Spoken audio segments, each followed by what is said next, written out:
시작하는 거네.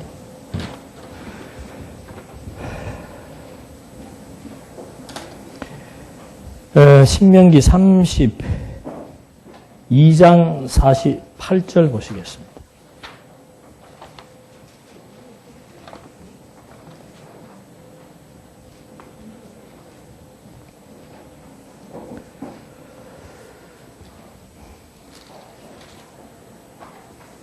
(32장 48절) 그날에 여호와께서 모세에게 말씀하셨다. 너는 여리고 맞은편 모압 땅에 있는 이 아바림 산에 올라 느보 산으로 가서 내가 이스라엘 자손에게 유업으로 주는 가나안 땅을 바라봐라.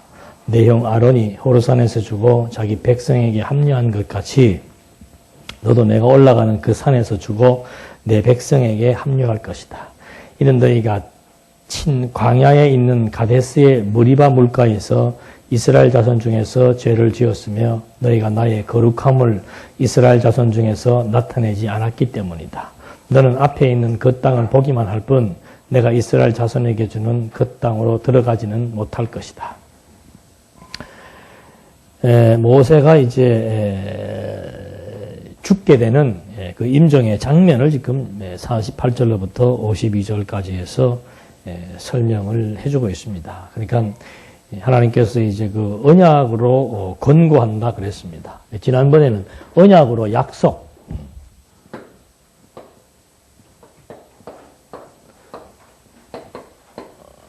그 다음에 오늘은 언약으로 권고하는 마무리. 이제 언약으로 약속한다는 것은 열조 아브라함에게 세우신 하나님의 언약을 그대로 하나님께서 실현하시겠다고, 그 언약을 성취하시겠다고 약속하는 내용이고, 이제는 그 언약대로 실현하시는 하나님께서 백성들에게 권고하는 내용들입니다. 그래서 그 권고의 대상이 지도자와 2번이 권고지요. 그래서 그 권고하는데 첫 번째는 대상이 지도자, 두 번째가 백성,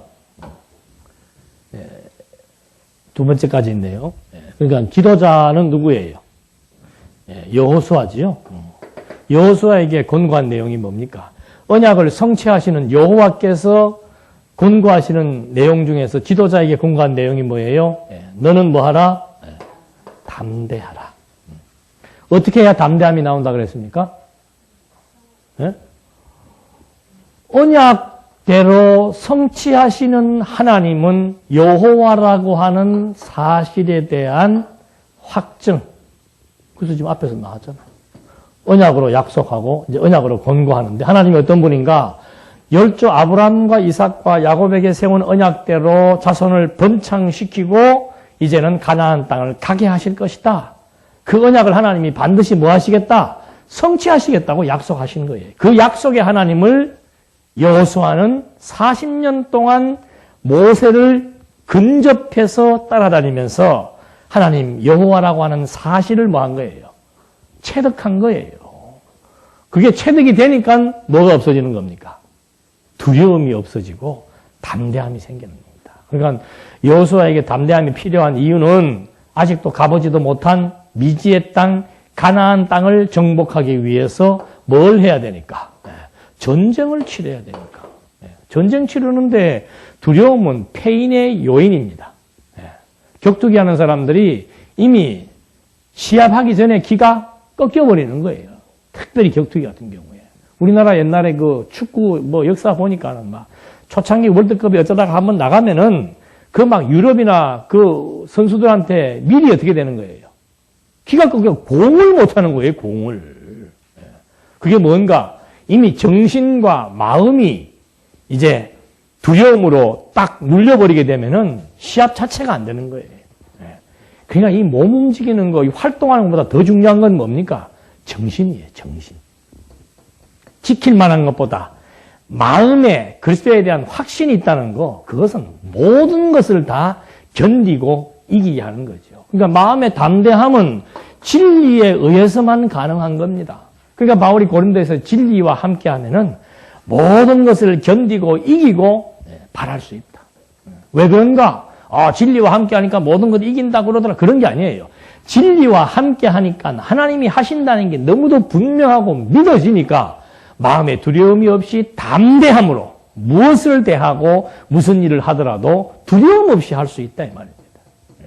그런 것처럼 지도자에게 가장 중요한 요건은 뭔가? 담대함이다. 다른 말로 하면은 하나님에 대한 확정과 확신 신앙이다. 지금 우리도 뭐 하며 사는 거예요? 영적 전쟁 치르며 살잖아요. 영적 전쟁 치르며 사는 사람들에게 제일 필요한 게 뭐예요? 확신이에요. 하나님이 하신다는 것 확신입니다. 하나님이 이기게 하신다는 것에 대한 확신이에요. 그 확신이 있으니까 노아도 보십시오. 하나님이 반드시 홍수로 심판하신다는 것에 대한 확실한 믿음이 가니까 하나님의 말씀을 믿고 온 백성들이 다 반대하면서 노아를 비웃어도 노아가 주눅이 듭니까? 안 듭니까? 안 들어요. 끝까지 담대하게 혼자서 묵묵하게 배를 만든단 말입니다.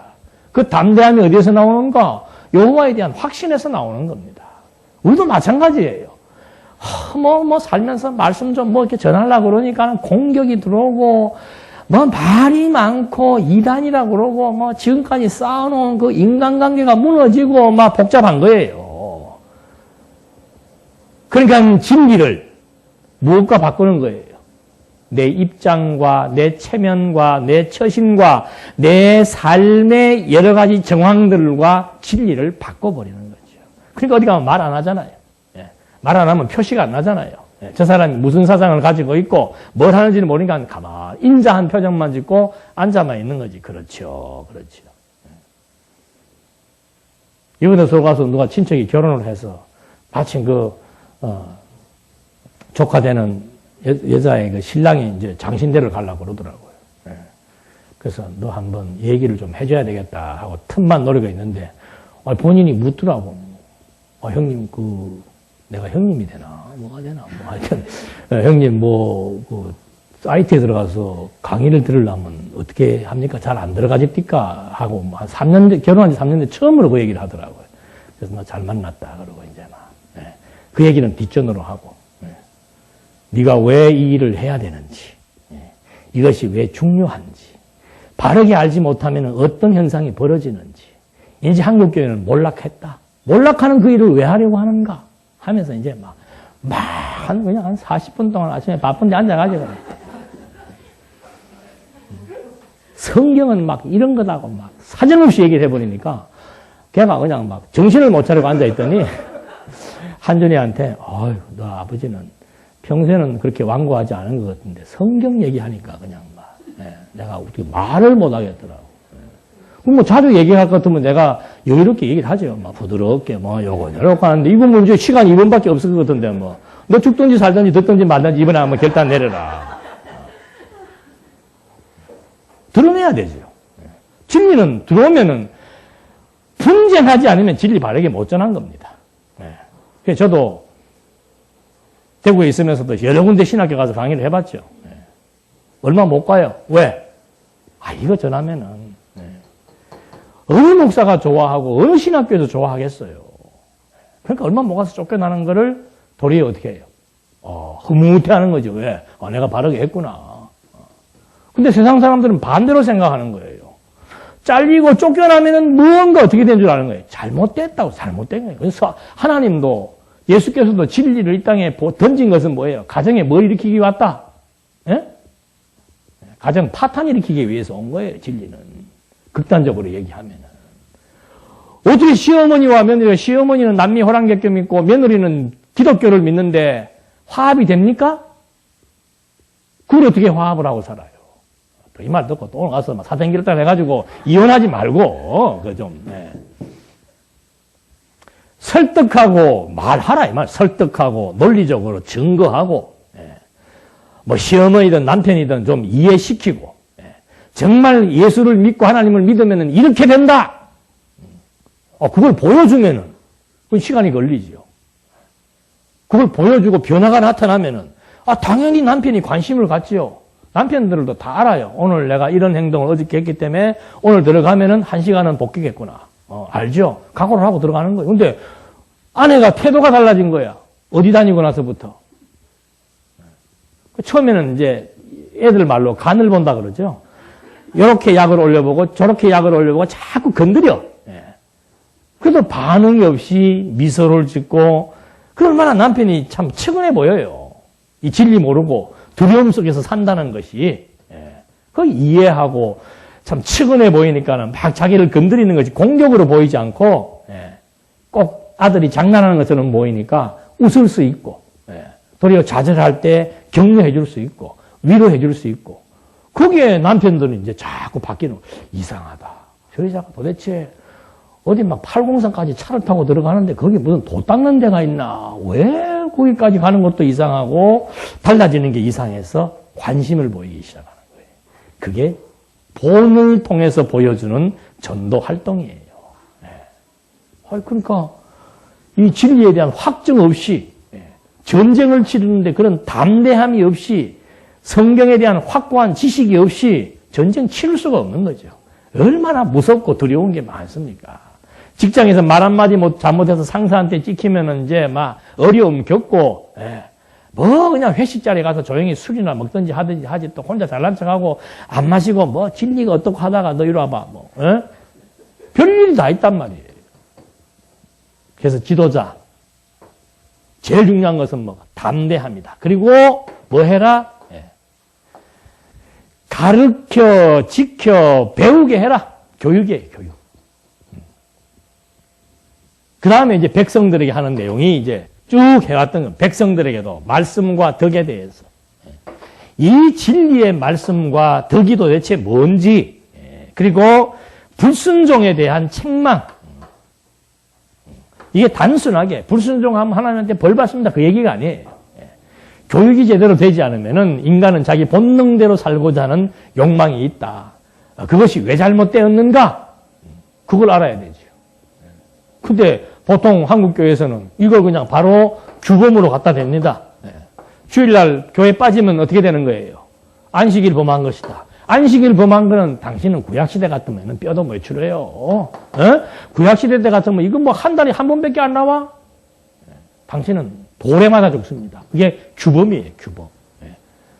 그렇게 해서 불순종하는 자를 치료하는 게 아니란 말입니다. 반대예요, 반대. 불순종하던 사람이 순종하게 만들려면 어떻게 하게 해야 돼요? 능력을 보여줘야 되고 사랑에 감동을 시켜주는 겁니다. 그러니까 그게 교육이에요. 이스라엘의 역사를 통해서 하나님의 능력으로 우리가 이 땅을 정복했다. 감동이지요. 우리가 여기서 얼마나 하나님을 불순종하고 배반했느냐. 그럼에도 불구하고 하나님은 우리를 당신의 친백성으로 삼아주셨다. 그게 사랑의 감동이지요. 그러니까 이 하나님에 대한 지식이 들어와야 하나님께 뭐 합니까? 순종하는 거예요. 근데 이런 원리를 가르치려면 시간이 걸리잖아요. 제일 좋은 교육 방법은 뭐예요? 매드는 거야. 참 우리나라도 웃겨보면은 막 언제는 또 뭐 선생이 막 애들을 이렇게 하다가 또 어느 날 갑자기 학생의 인권이 나타나기 시작해가지고 이런 뭐 학생이 선생을 갖다가 야 이리 와봐. 이제 바뀌었어요. 여러분 그 보세요. 학생들이 선생 등 두드리잖아요. 선생이 뭐라고 여선생이 막 그러면 등 이렇게 만지면서 두드리고 선생이 뭐라 그러면 착각 사진 찍어버리고 순종 안 되죠. 그러니까 이제 교내에 뭐가 난무하는 겁니까? 폭력. 그러니까 이제 누가 나타나는 거예요? 경찰. 이게 한국 학교의 실태입니다. 이제 학교에 폭력 잡으려면 각 학교마다 뭐가 하나 있어야 돼요? 학교 내에 경찰 파견 거기 하나 있어야 돼. 그러니까 신고 들어오면 바로 잡아가지고 형무소 보내고 바로 잡아가 형무소. 이제 몇 년만 하면 이제 폭력 없어지겠죠. 그럼 그게 해결되냐 이 말입니다. 예?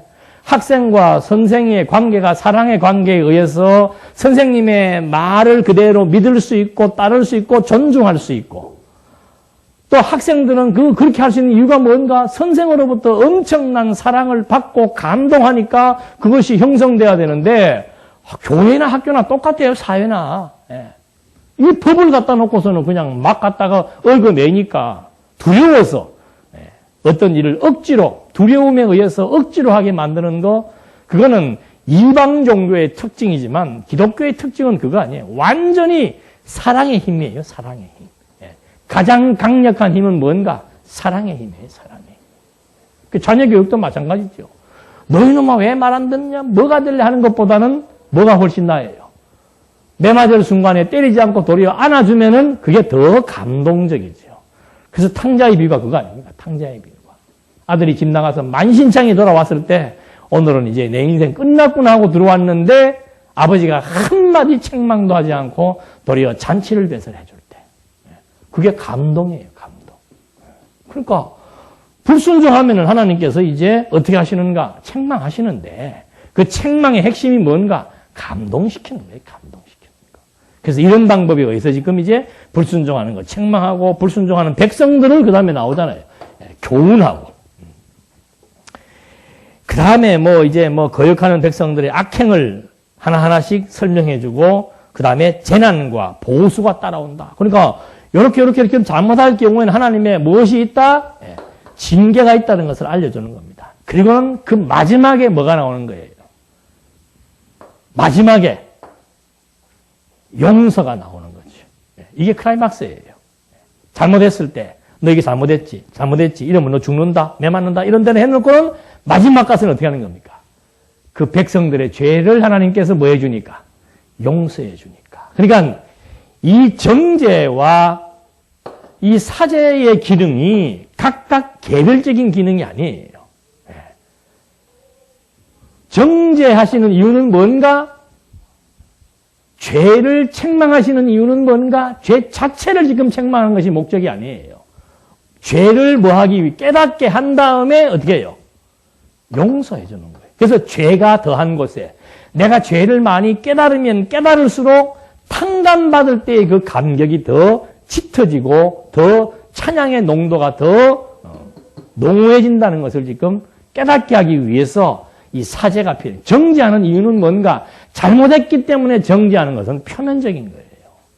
정죄하는 근본적인 이유는 뭔가? 사죄의 은총을 깨닫게 하기 위한 거죠.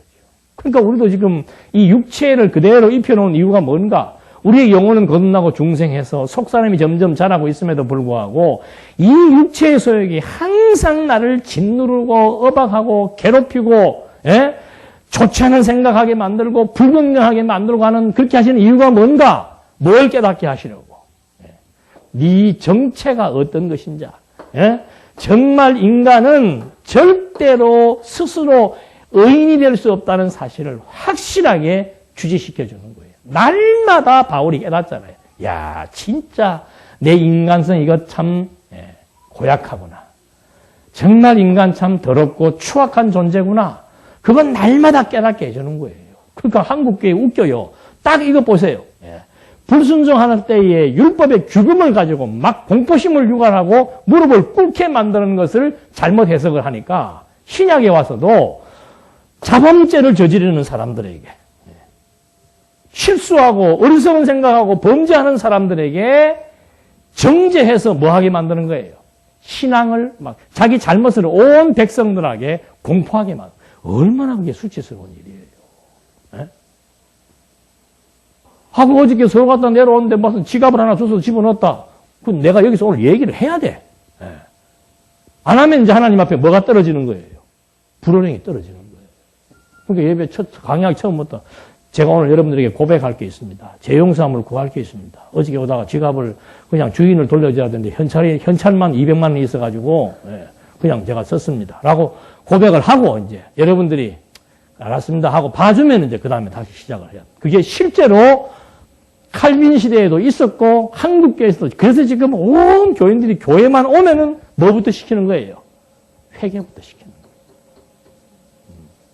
거예요. 이게 지금 불순종에 주어지는 교훈의 의미를 모르니까 정죄하시는 이유가 죄를 깨닫게 하는 데 있는데 도리어 정죄라고 하는 어떤 형벌적 기능을 가지고 이해를 하다 보니까 결국은 실수하는 사람이 어디가 있어요? 6일 동안 장사하면서 거짓말 안 하는 사람이 어디가 있고, 부부싸움 안 하는 사람이 어디가 있고, 누구 미워하지 않는 사람이 어디가 있어요? 다 살인자고, 다 도둑놈이고, 다 죄인들인데, 그걸 죽게 해야만은 하나님 앞에 그 속죄의 용서의 은혜가 그냥 막 감동이 넘칠 텐데 이걸 목적으로 하지 않고 이것 자체의 징계, 두려움을 지금 유발시키기 위한 목적으로 정죄를 가리키니까 교인들이 얼굴이 밝을 수가 없는 거죠. 양심에 화인받은 사람들이야 밝겠지만은, 예? 늘 죄를 지적당하는데 어떻게 얼굴이 밝을 수가 있습니까? 순진한 사람들은. 그러니까 교회 들어올 때 이러고 못 피고 들어오는 거예요. 예. 이러고 들어와서. 예. 앉아가지고 주여. 예. 여러분, 여기에서 해방된 것에도 진짜 우리, 예. 얼마나 좋아요, 얼마나. 예. 자기의 어리석은 모습을 보면 볼수록 뭐가 드러나니까? 하나님의 사랑하심과 하나님의 은혜로우심이 그대로 표출되니까 실수를 통해서도 뭐가 나와요? 찬송이 나오고 어리석음을 통해서도 정말 하나님의 찬송이 그래서 나오게 되는 정죄는 사죄를 전제로 한 것이지 정죄를 통해서 인간을 무슨 교정하기 위한 정죄를 통한 두려움의 발로 어떤 규범적 제재에 의한 형벌적 기능에 의해서 인간을 개조시키는 것이 아니고 이걸 통해서 은혜의 영광을 더 드러낸다라고 하는 거. 그래서 지금 이런 논리가 백성들에 대한 교육이 구약은 모형적인 시대이기 때문에 바로 채찍이 등장하는 거예요. 그러나 신약은 그게 아니지요. 구약도 모형적이지만은 이렇게 정죄받아 죽게 되었을 때 하나님이 뭘 준비하는 겁니까? 짐승을 준비하는 거예요. 그래서 하나님의 은혜를 깨닫게 하는 역사. 그래서 이런 맥락 속에서 이제 하나하나 교육을 시키면서 32장 36절로 43절의 말씀이 죄를 속하시는 노래를 부르게 하는 거죠. 속죄의 은총을. 그리고는 44절로 47장 말씀에 모든 백성에게 모든 말씀을 이제 모세가 뭐 하는 거예요, 이제. 마무리 짓는 거. 마무리 짓는 거. 이거 한번 더 읽어 보십시다. 어떤 마무리인가? 44절에 보니까 모세와 눈의 아들 여호수아가 가서 이 노래의 모든 말씀을 백성의 귀에 들려주었다. 모세가 이 모든 말씀을 온 이스라엘에게 전하기를 마치고 그들에게 말하기를 내가 오늘 너희에게 증언한 모든 말씀을 너희 마음에 두고 너희 자손에게 명령하여 이 율법의 모든 말씀을 지켜 행하게 하여라. 참으로 율법은 너희에게 헛것이 아니니이다.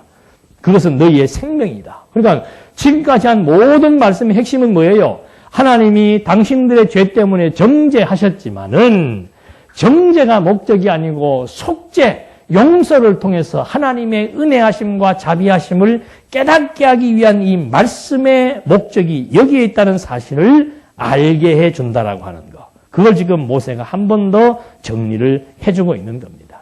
그러면서 이것을 내 자손들에게 계속해서 이 내용들을 지켜 행하게 하고 참으로 율법은 너희에게 헛것이 아니다. 헛것 아니지요. 정죄하고 사죄해 주기 때문에 헛것이 아니다 이 말입니다.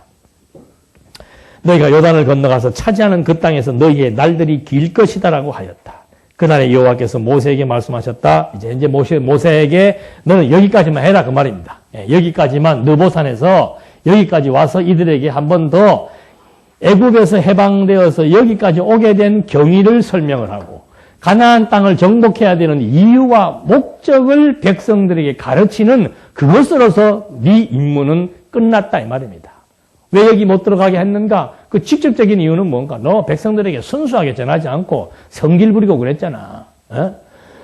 지도자가 자기의 할 일, 하나님의 존재에 대해서 확실하게 설명해 줘야 되는데 하나님의 명령과 하나님의 뜻에 대해서 부분 모세가 실수한 것이 있었다. 그러니까 너는 여기까지만 일하고 끝내라 그 말입니다. 그리고 누구를 등장시키는 거예요? 여호수아를 등장시키는 거죠. 너는 조상들이 갔던 길, 조상들이 어디로 갔어요? 천국 갔잖아요. 그러니까 너도 마찬가지로 여기는 못 갔지만은 조상들이 갔던 길로 가라. 그리고는 이제 그 다음에 여기를 정복하는 일은 여호수아에게 시키겠다. 그러니까 그 하나님께서 우리를 이 땅에 태어나게 하신 것은 보면은 다 하나님의 쓰시고자 하는 하나님의 목적이 있습니다. 하나님의 목적이. 지금 지난 주간도 뭐 창세기 서울서 강의하고 있습니다만은 아브라함과 사라가 등장을 했잖아요. 하나님께서 아브라함에게 언약 세워주었잖아요. 그 언약대로 누구를 통해서? 사라를 통해서 여기서 누가 나와요? 이삭이 나오잖아요. 그 이삭에게 언약이 계승되고 나니까 사라의 임무가 이제 더 이상 필요 있습니까? 없습니까? 없는 거 가는 거예요. 사라는 왜 태어난 거예요? 사라의 일생은 무엇 때문에, 누구를 위한 일생이에요? 그건 표면적인 얘기죠. 사라는 이삭을 통해서 일생 동안 뭘 배운 겁니까? 하나님 여호와 배운 거예요. 나는 자식도 못 낳는데 하나님이 불러. 야야, 내가 너한테 자식 점지해 줄게. 아이고 참, 무슨 삼신할매도 유분수지 안 됩니다. 사라는 처음에 비웃잖아요. 근데 몇 년 만에? 25년 만에. 아유, 좀 하나님은 이제 우리하고 코드가 안 맞죠. 우리는 막 해주겠다 그러면 막 6개월 만에 튀어나오든지 막 이래야 되는데 25년 만에 하니까 이제 25년 동안 여러 가지 많은 일들을 겪습니다. 후처를 첩을 들이대갖고 이스마엘을 낳았는데 그게 또 학언이 돼가지고 막 싸우고 시기와 질투. 여자들은 요새야 안 그렇겠지만 옛날에는 여자들은 시집가서 아들 못 낳으면 어떻게 해요? 구실 못 해요. 그거 죄라. 근데 이 시대는 더 했지요. 그래갖고 막 별일들을 다 겪고 막 후처한테 막 욕을 비웃음을 당하고 조롱을 당하고 그러다가 나중에 이삭을 낳았잖아요. 근데 이삭이 나오니까 이스마엘이 또 이삭을 괴롭히니까 이제 막 쫓아보내고 아브라함도 골치 아픈 거예요. 아브라함에게는 이스마엘도 아들이고 이삭도 아들이에요. 근데 하나님께서 이삭의 손을 들어가지고 이스마엘 쫓아보내라 그러니까 또 어떻게 해야 돼요? 아브라함이 대성통곡을 했다 그러잖아요. 그래서 저것은 내 장남인데 아브라함에게는 사라나 하갈이나 똑같아요. 사라가 더 중요하고 하갈은 덜 중요가 아니에요. 결정적일 때는 사라 보고 다 누이라고 속이잖아요. 근데 아들들 중에 하나를 빼앗기는 그런 막 엄청난 시련 똑같아요. 아브라함의 임무도 이삭 출생하고 이삭 장가시키고 아브라함은 가고 이삭은 이삭 출생해가지고 이제 이스마엘 쫓아내고 리브가 만나게 되는 장면에서 이제 사라는 또 이제 임무 다 하고 가고. 우리도 마찬가지예요. 우리 부모는 이 땅에 왜 태어난 거예요? 남는 게 뭐만 남아요? 그 말 안 듣고, 자본금 많이 투자되고, 교육시키는데 10억씩, 20억씩 들어가는 것들 한 명, 두 명씩 나눠하잖아요. 그건 놓는 것으로 끝나는 것은 일반 은총이죠. 그러니까 하나님 모르는 사람들은 자식 놓고 그거 키워가지고 시집장가 보내고 어떤 분들은 그것으로 방학하는 사람도 있고 어떤 분들은 또 시집장가 보내고 나니까 또 손주 데리고 와가지고 손주 키우고 그러다 가는 거예요. 이제. 거기에 뭐가 없습니까? 의미가 없는 거죠. 이제 아브라함도 사라도 한 명 놓고 끝냈지만은 사라의 일생은 뭐예요? 직접적인 거는 이삭 출생하는 걸로 끝난 거예요. 근데 사라에게 의미는 뭡니까? 이삭이 출생되는 과정을 일생을 통해서 하나님은 정말 이삭을 주시겠다고 약속하시더니 이러한 우여곡절과 험악한 인생을 통해서 하나님께서 진짜로 이삭을 주셨다. 그걸 깨닫게 한 다음에 그거 깨닫고 나니까 이제 마지막에는 사라가 처음에는 비웃다가 진짜로 이삭을 놓고 나니까 어떻게 해요? 확신에 찬 웃음을 짓잖아요. 그래서 아들 이름을 뭐라? 웃음이라. 그게 이삭이에요.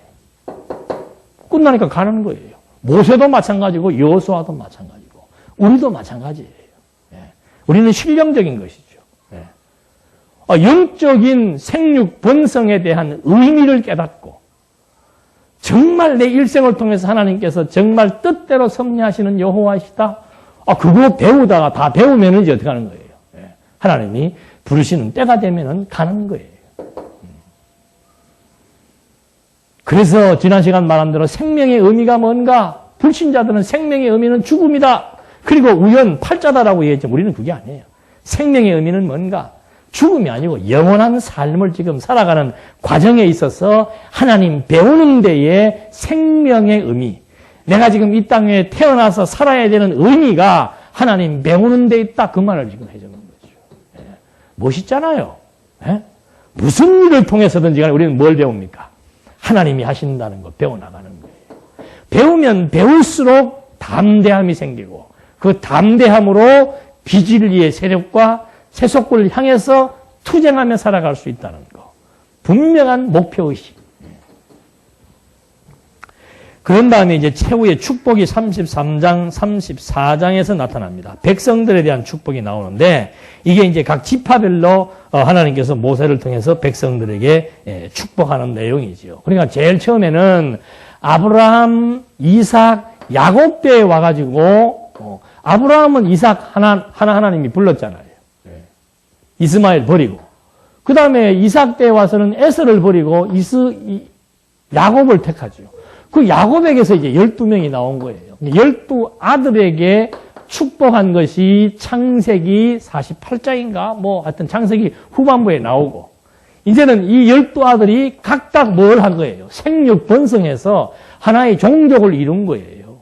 그래서 이제는 지파별로 이루어진 그 백성들, 종족을 향해서 하나님께서 모세를 통해서 축복하는 구체적인 내용들이 여기에 또 소개가 되는 겁니다. 그래서 제일 처음에 율법을 찬양하고 르우벤이 수가 많기를 축복을 합니다. 33장에 보니까 하나님의 사람 모세가 죽기 전에 이스라엘 자손을 축복한 복이 이러하다. 모세가 말하였다. 여호와께서 시내에서 오시고 세일에서 일어나 바란산에서 비추시며 수많은 성도들 가운데서 오시되 그분의 오른손이 그들을 위해 불같은 율법을 가지셨다. 참으로 그분께서는 백성들을 사랑하시며 모든 백성들은 그분의 손안에 있다. 그들이 주님의 발 아래 앉아서 주님의 말씀을 받는다. 모세가 우리에게 율법을 명령하였으니 그것은 곧 야곱의 총회의 소유이다. 백성의 우두머리들과 이스라엘 지파들이 다 함께 모인 가운데 그분께서는 여수론의 왕이셨다. 그러니까 이제 하나님께서 최종적인 축복, 이 불같은 율법, 그러니까 두렵고 위험 있는 율법을 말합니다. 이 불같은 율법을 이제 백성들에게 주셨는데 그 하나님을 뭐라고 얘기하는 겁니까? 여수론의 왕이었다. 그러니까 여수론이라는 것은 이스라엘에 대한 상징적인 이름이라 그랬습니다. 그러니까 그 하나님은 어떤 분인가? 이스라엘의 만왕의 왕이시다. 그러니까 지금 모세가 축복하기 직전에 여러분 참 이게 멋있는 내용들이에요. 나는 그 성경을 이렇게 보면서 논술이다 뭐다 새롭게 할 것도 없어요. 왜 할 것이 없는가? 성경이요. 여러분, 그 논리라고 하는 것은 뭔가 하면, 문법적으로 보면은 항상 그 육가원칙이 있습니다. 언제,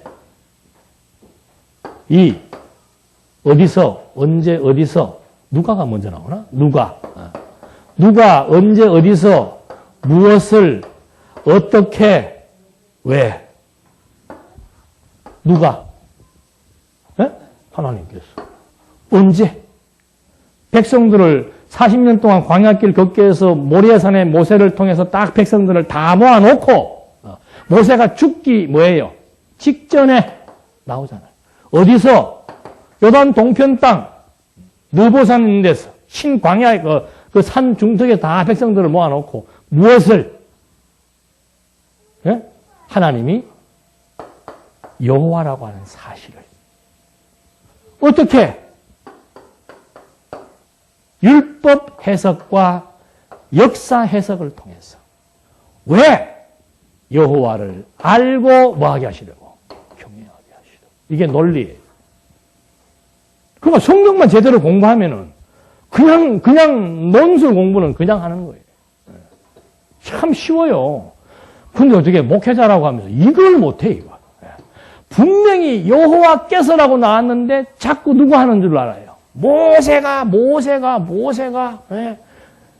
광야에서 모세가 뱀을 들었을 때 구원받은 것처럼 오늘 목사가 여러분들을 위해서 헌신하고 뭐하고 하면 그런 식으로 지금 누가 주어를 모르는 거예요. 주어를. 답답할 노릇이지. 문법적 해석만 정확하게 해도 흐트러지지 않습니다. 다 나오잖아요.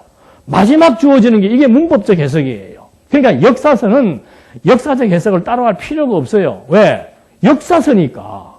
읽으면 그냥 역사가 나오는 거예요. 이게 어디서, 언제, 어디서 이게 역사 과정이에요. 어떻게 이것도 마찬가지고. 그 역사 해석이 되면서 문법적으로 쭉 해석하고 나면은 역사적 의미가 나옵니다. 그 역사적 의미가 뭔가? 하나님께서 왜 이렇게 하셨는가? 이스라엘 민족으로 하여금 열조와의 언약대로 이스라엘 민족을 가나안 땅을 정복하게 하심으로써 하나님이 여호와이심을 알고 깨닫게 하기 위해서 그랬구나. 그러면 이제 세 번째 신학적 의미만 부여하면 되는 거예요. 신학적 의미가 뭐예요? 신학적 의미가. 구약은 누구에 대한 언약이다? 그게 신학적 언약이에요.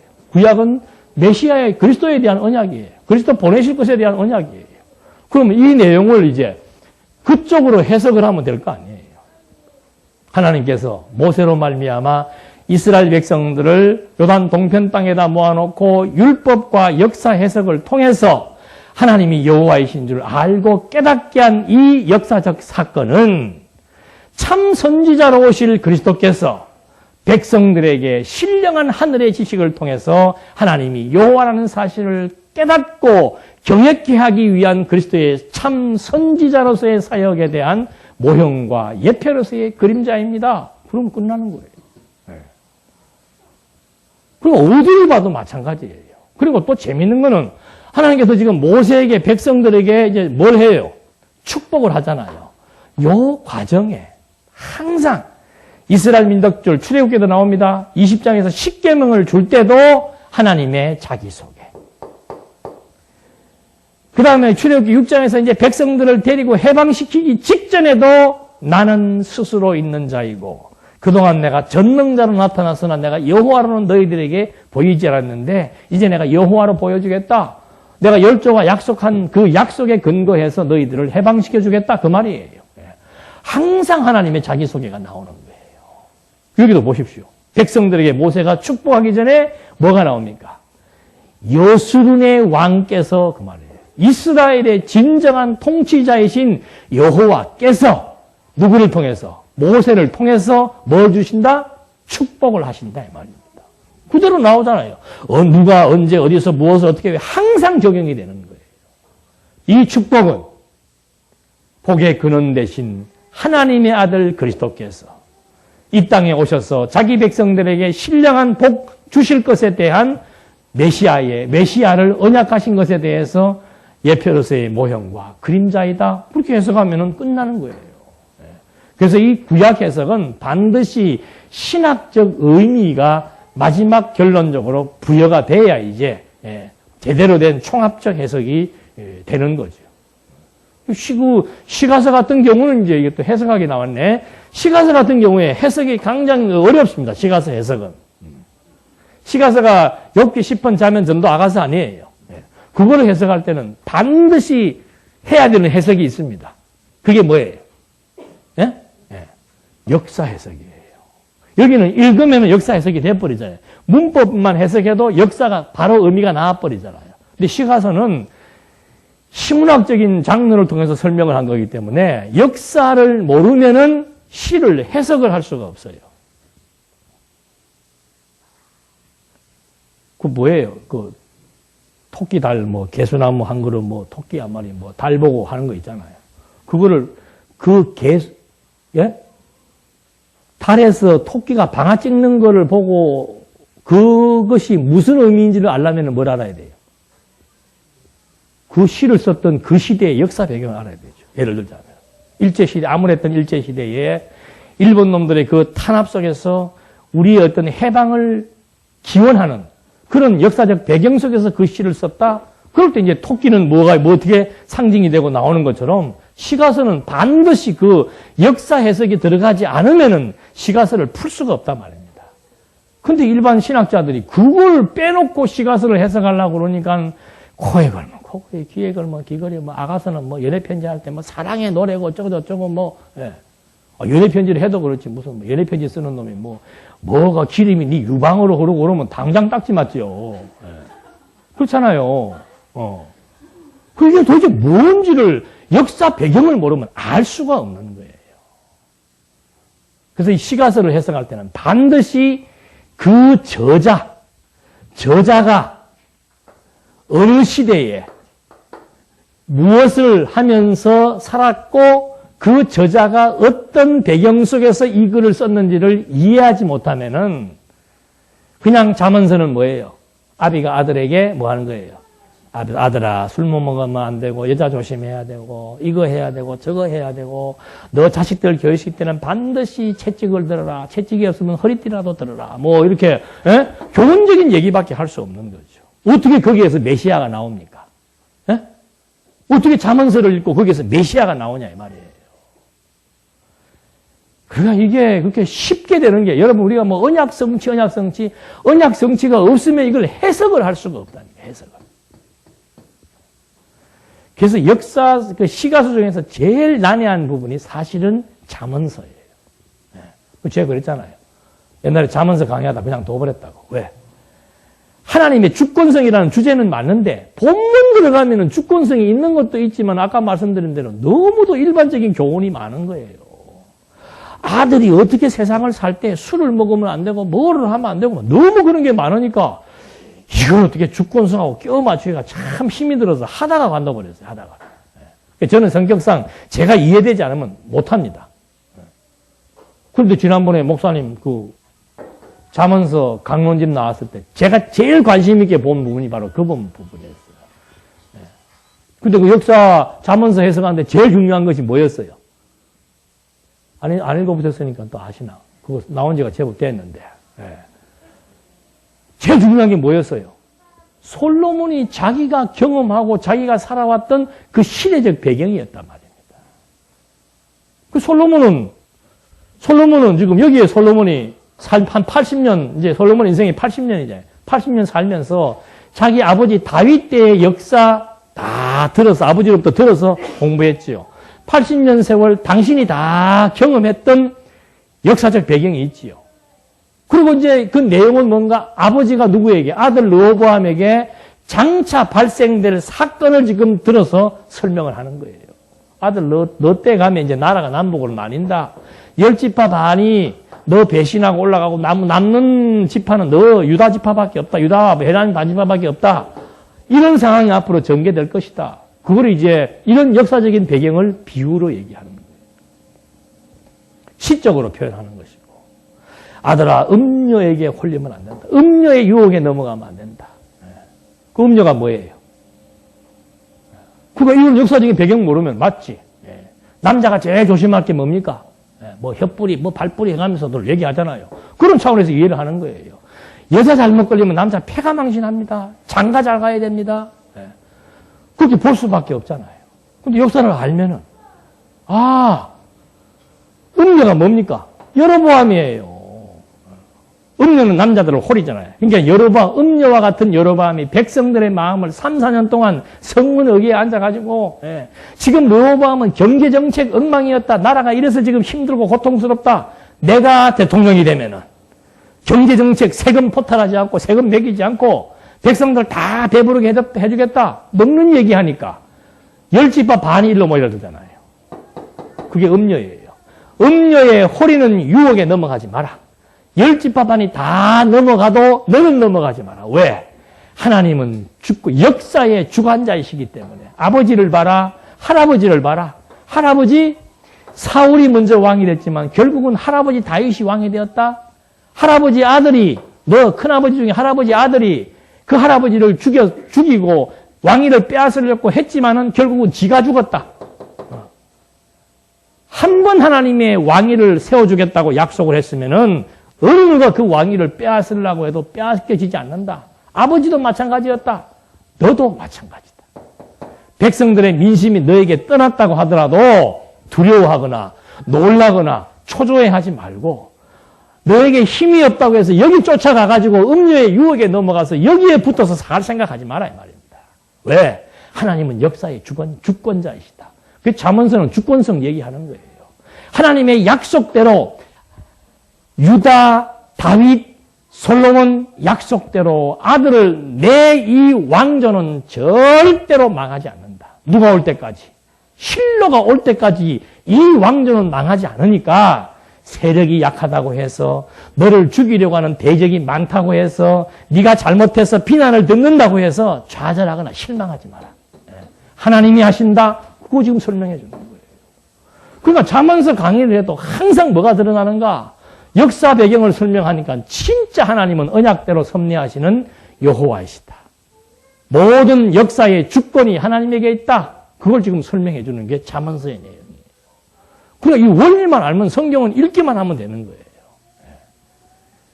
또 그렇게 얘기하니까 뭐 그 정도는 나도 하겠다. 그리고 아예 교회도 안 하고 성경만 읽어. 원리를 알면은 원리가 쉽죠. 언약과 성취 그러니까. 그게 또 이렇게 만만한 공부가 아니에요. 이게 쉬운 것 같지만은 금방 들을 때는 막 이거 이렇게 하니까 어떻게 쉽잖아요. 다음 주일에 한번 시험 한번 쳐봅시다. 이제 우리 교과 한번 이거 해보자 말이에요. 시간 나갔는데. 백성들에 대한 축복의 핵심은 다른 축복 내용을 그냥 읽으면 돼요. 핵심만 알면 됩니다. 핵심은 뭔가 축복을 하시는 이유 여호와의 열조와의 언약 때문이고 축복을 하시는 과정상에 있어서의 핵심 논지는 바로 뭔가 하나님께서 여수론의 왕이 이 언약을 하신다는 거. 여수론의 왕이 나머지 12지파 백성들에게 축복해주는 내용은 통치자가 여호와이기 때문에 반드시 그 축복은 이루어진다는 것을 전제하고 그 다음에 이제 축복의 내용들을 쭉 열거하는 것으로 백성들에게 언약으로 권고하시되 최후의 축복의 내용들을 소개하고 있는 겁니다. 기도하시겠습니다. 하나님 아버지, 정말 하나님 여호와라고 하는 것을 우리는 신구약의 내용을 통해서 확인해 보았습니다. 이 모든 우주와 만물이 창조주 하나님의 능력으로 창조되고 운행되고 이 모든 시간 세계의 역사가 하나님의 뜻에 의해서 성취된다는 섭리 역사를 우리 또 한 번 확인해 보면서 정말 하나님 여호와 경외하기를 배운다는 배움의 의미가 얼마나 소중한 가치가 있다는 사실을 확인하며 여호와 경외하기를 배우는데 우리의 삶에 초점을 맞추고 여호와 찬송하는 데서 우리의 삶의 의미를 찾을 수 있도록 인도해 주시옵소서. 예수님의 이름으로 기도드립니다. 아멘.